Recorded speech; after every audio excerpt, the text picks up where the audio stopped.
Labdien, Lemberkungs! Labdien. Laiks atkal iedzīvotāju jautājumiem. Un pirmais jautājums par bēgļiem. Eiropas Savienības dalībvalstīs plāno izmitināt kopā vairāk nekā 40 000 bēgļus. Latvija izteikusi gatavību uzņemt 250. Ventspilnieki savukārt Halo Vents balss klausās pauž viedokli, ka par Āfrikas bēgļu uzņemšanu jārīko referendums, lai zinātu tautas viedokli. Vai jūs, prāt, referendums būtu nepieciešams un kā vispār šobrīd risinās jautājums saistībā ar bēgļiem? Jā. Man te Eurostat dati. Eiropas Savienības valstīs 2013. gadā piešķirtās pilsonības migrantiem. Un Latvijā uzņemtie patvērumu meklētāji bijuši 13. gadā 3083. Tātad no tiem ir citu valstu, Eiropas Savienības dalību valstu 1%. Un lielākā grupa pirmā ir nepilsoņi, 92%, 2,3% no Krievijas un 1,7% no Ukrainas, kā trešā lielākā grupa. Igauņi 1300, jeb 2,5 reizes mazāk, un Lietuva ir 185. Tā kā ja mēs skatāmies uz šiem cipariem, tad Latvija katru gadu uzņem patvērumu meklētājus lielu skaitu.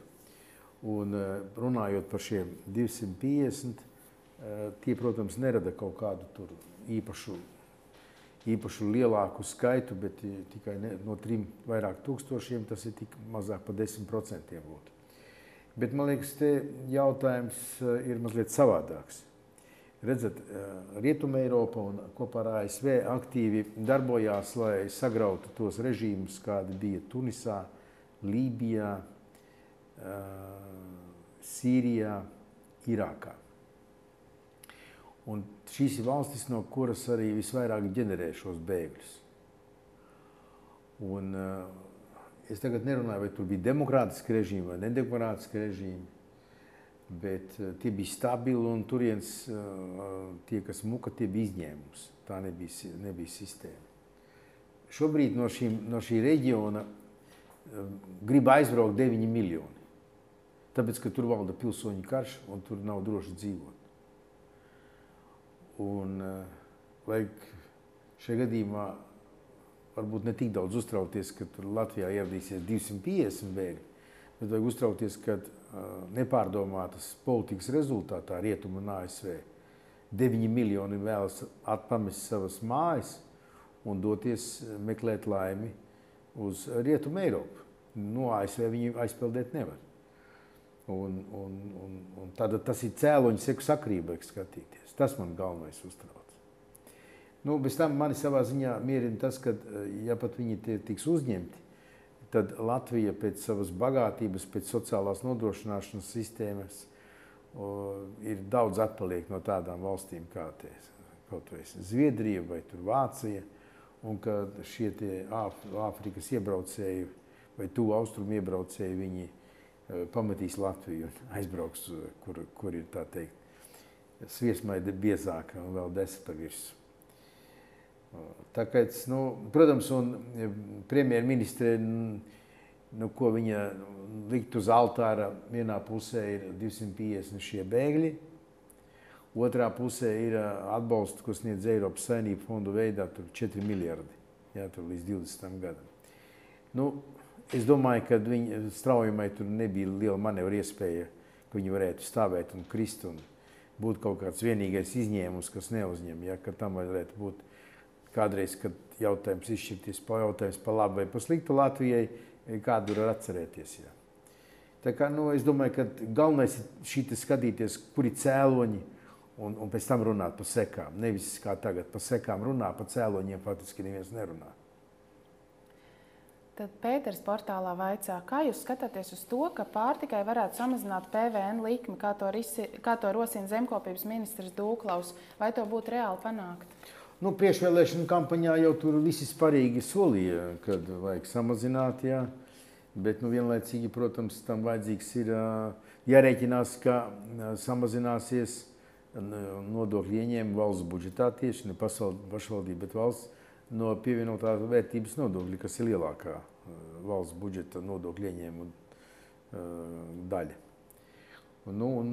Protams, jautājums, vai to var šodien atļauties vai nē. Tā kā pats uzstādījums ir, tā teikt, apsveicams, bet tagad, kad iet runa, kad budžeta izdevumi jāsamazina valsts budžeta veselā virknē pozīciju, lai varētu citur palielināt, tā skaitā aizsardzībai, diez vai šis priekšlikums atradīs dzirdīgas ausis,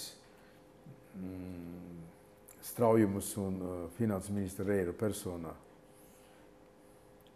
Tad Oļegs savukārt Vēncas balss portālā vaicā, kā Lemberga prāt izskatīsies Ukraina pēc problēmas atrisināšanas, kādai būtu jābūt Ukrainai? Es domāju, ka ja tas rezultāts ir tāds, kā mēs visi ceram, tas ir, kad tik pildīts Minskas vienošanās, tad Ukraina būs tajās robežās, kā viņa tagad ir. Šie te Luganskas un Doņetskas apgabali vai republikas, kā tur sauc viņas, viņiem būtu pietiekamā liela autonomija, pašnoteikšanās, bet Ukrainas sastāvā. Es domāju, ka tas būtu labs rezultāts, bet to rezultātu sasniegt ir ļoti sarežģīti, jo viņu pēc manām domām nevēlas divi ļoti spēcīgi spēlētāji. Pirmais tas ir ASV, kuriem ir izdevīgi, kā pie Krievijas dienvidu robežas grust nenodzēsta cigarete, kas var pārvērsties lielā ugunsgrēkā. Un otrs ir, protams, Ukrainā ļoti spēcīgi nacionāli radikālie spēki, kas negrib nedzirdēt par kaut kādu piekāpšanos, kaut kādu kompromisu šīs te Ukrainas austrumu problēmas risināšanā. Ja vēl, kas es gribu piezīmēt, ja Ukrainā nacionāli radikālie spēki aktīvi vērsīsies pret krieviem Ukrainā, kas lielā skaitā dzīvo īpaši austrumu reģionos, tad tā situācijas destabilizācija var attīstīties. Es domāju, šobrīd, protams, prezidentam Porošenko ir grūta situācija, bet pagaidām viņš manevrē un lēni, bet, man liekas, virzās pareizā virzonē, kaut gan tie izteikumi šad tad ir tādi diezgan radikāli. Tā situācija Ukrainā ir, protams, ļoti smaga, tieši ekonomiskā situācija un tās uzlabošanās ir maz ticama. Iedomājieties, ja nemaldu, cik tad Ukrainā bija 45 miljoni iedzīvotāji, man liekas, ka apmēram tā. Grieķijai 11. Tagad, lai Grieķu problēmas risināt, 3 gados jādod kredīts 85 miljardi. Ukraina, ja viņi ir 4 reizes lielāka, kas to naudu? Neviens viņiem tādu naudu nedos. Paši viņi saražot nevar, no kurienes viņi ņems investīciju resursus. Valstī, kur ir nacionāli radikāli ļoti spēcīgi spēki, kas jebkurā brīdī uztaisīt jaunu Maidanu, jautājums tikai, kas finansē. To Maidanu nofinansēja Porošenko, tas Igors Kolomejskis, tur oligarhi. Būs citi, vai šie paši oligarki savā starpā saplēsīsies un jaunu Maidanu finansēs. Līdz ar to investīcijām tā vide tur, protams, tāda nestabila. Es personīgi tur naudu neguldītu, tajā Ukrainā. Jo šobrīd tur notiek īpašuma pārdale. Tāda brutāla un izmantojot valsts varu, tur prokuratūra, tiesa, policija. Ukrainai, ja viss notiek mierīgi un tā, tad Ukrainai labāki laiki varētu iestāties gadi 10. Tas būtu ļoti, ļoti labi, ļoti optimistiski. Jo skaidrs, ka tranzīts gāzes secermiņiem, tas alternatīvi tiks uzbūvēt, tas viņi daudz zaudēs no tā. Skaidrs, ka Krievi viņiem piegādās gāzi par pasaules cenu, ko viņi nekad mūžā nav maksājuši. Līdz ar to viņiem spēcīga ķīmijas industrija, tā nevarēs konkurēt. Tā skaitā tiem pašiem Krieviem un citiem ražotājiem. Viņiem ir enerģētiskā rūpniecība, kas arī būs grūti konkurēt viņiem. Mašīnu būvē, militāru-rūpnieciskais komplekss, kas bija saistīts tikai vienīgi ar Krieviju. Bez Krievijas viņi tur nekas nesanāk. Militāru-rūpnieciskais komplekss Ukrainas priekš NATO nav vajadzīgs, NATO paši sev salašo, līdz ar to tas visam jāpārvelk svītra. Viņi ies cauri faktiski tā lielā mērā tam, ka mēs gājām cauri 90. gadu vidus apmēram. Tā. Tad vietēji mēroga jautājumi. Portālā uzdots jautājums ar domas atbalstu finansējumu. Slimnīca iegādājas dažādas iekārtas. Uzskata, ka nav pareizi likt Ventspils iedzīvotājiem gaidīt uz izmeklējumiem. Jā, izmeklējums apmaksā divējādi. Ir valsts apmaksātie izmeklējumi, vai zināms apjoms, summa, naudas summa. Ja viens izmeklējums nosacīt maksā, piemēram, 10 eiro, un jums ir 1000 eiro iedots tam, tad jūs varat izdarīt 100 izmeklējumus. Un katrai slimnīcai iedalīt tāda kvota, ja tā tiek izmantot, tādā gadījumā nākošais variants ir par maksu. Jo vairāk naudas veselības aizsardzībai, jo mazāk jāmaksā, jo mazāk naudas, jo vairāk jāmaksā. Jāsaka, ka pacientu līdzmaksājumi no kopējā medicīnas šīta pakalpojumu budžeta Latvijā visaugstākie Eiropā. Tā kā tā situācija ir Latvijā ļoti smaga. No tā, ko es lasījis portālos, ar ko es redzēju, un es pats neesmu saskāries, bet no tā, ko sabiedrības atsauksmes, tur iznāk, ka tur ir vēl cita problēma, kad ir iekārts, bet nav īsti nevienmēr nodrošinājums ir ar mediķiem. Un līdz ar to pat pa maksu tas piekļuva ir nevis uzreiz, bet kaut kāds mēnesis. Tas, protams, ir absolūti nepieļaujama situācija. Ņemot vērā sūdzības, es par to lietu interesējos. Šobrīd mēs gatavojam dziļu analīzi. Un tāda situācija nav pieļaujama nekādā gadījumā. Nekādā gadījumā, un tas slimnīcas valdē ir jānodrošina. Tā kā tur jācer galvas nost, ja tas netiek izdarīts. Māris savukārt portālā interesējas, kā sokas ar rodaļu trases projektēšanu un attīstīšanu piedzīvojumu parkā. Šis jautājums tiek gatavots uz pilsētas attīstības komisijas sēdi. Es domāju, ka tā sēde būs skatām internetā, tā kā vajag sekot līdzi. Tad jaunadēļ nē, varbūt tā ir nedēļā, kas tas ir pēc no 25. 6. no 27. tā ir nedēļā. Tad, pilsētas svētku nedēļa. Tad varētu būt, ka, ja atradīsim laiku, to varētu skatīt. Vēns balss portālā uzdots jautājums, kāpēc visur liek gumijas segumus. Smiltis ir dabīgs materiāls, kādreiz mazi bērni smilškastē arī saēdās smiltis un nekas slikts nenotiek. Drīz vien redzēsiet, ka no visām tām gumijām sāksies dažādas kaitas un alerģijas. Atļaušos nepiekrist kā 2 bērnu tēvs.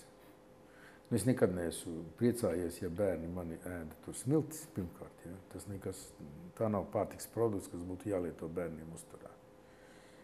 Tas ir punkts 1. Punkts 2. Smiltīs tomēr bērns kļūst smilšains. Nākošais, diemžēl tajās smiltiņās nokļūst arī klaiņojošs kāds kaķis, ko mēs droši vien negribam, lai tur pēc tam būtu bērns. Tā kā tas ir moderns materiāls, viņš ir mīgs, viņš ir drošs, nav lēts, bet mēs finansiāli iespēju robežās pakāpeniski pārējiem, arī tur, kur agrāk iekārtots, uz to, ka mēs klāsim iekšā šo te mīksto materiālu. Un tas ir pirmais gadījums, nezinu, kas tas par cilvēku, kad izsaka šādu priekšlikumu palikt vakardienā. Nē, mēs vakardienā nepaliksim, un visi citi vecāki tikai apsveic. Kā tev pašai, tev tā kā ir sīkais. Kāds variants labāks? Ar segumu gumijas, protams. Gumijas, redz, tā kā jau vēl viens ir manā pusē. Paldies tev, Linda. Turklāt arī, cik es zinu, tad viņi ir arī speciāli testēti un viņi ir piemēroti īpaši šiem rotaļlaukumiem. Protams. Tas nav tā vienkārši gumija, jā. Pareizi tu saki. Tas tā kā skrejceļš stadionā, viņam ir speciāls prasības. Jā. Nu, kamēr celtnieki iemācījās ieklāt vienu otru, viņi bija spiesti pārlikt arī. Jā. Un noslēgumā jautājums, kas uzdots portālā, kas šogad dziedās pilsētas svētkos pēdējos 3 gadus esam redzējuši nopietnus mākslinieks, kas būs šogad? Vai. Kaut kur bija tas materiāls. Es tā atklāt sakot, es tikai pajautāju, cik viņi ir populāri. Kas tur bija? Linda, nu tu man palīdzi, kas tur bija. Sāksies, protams, ar No saldinās pudeles. Jā, nu tā operets, jā, Imanta Kalniņa, jā. Bet tas ir kaut kādā 3, tā man liekas. Jā, 30. Jā. Un tad ir Prāta vētra, piekdienā, kas 31. Jā, Prāta vētra, manā biļetes ir, jā. Un tad ir plaša koncerts, ir tajā pašā sestdienā, līdz pat salūtam, jā. Pirms salūta ir filma. Jā. Bet ar visu programmu var iepazīties gan Ventspils portālā. Ir iekšā. Tā vajadzētu būt, jā. Tā kā laipni lūdzu uz Ventspils pilsētas portālu visus, kam interesē šī lieta. Jā. Labi, paldies par atbildēm un tiekamies nākamajā reizē. Jā, paldies, jā, uzredz.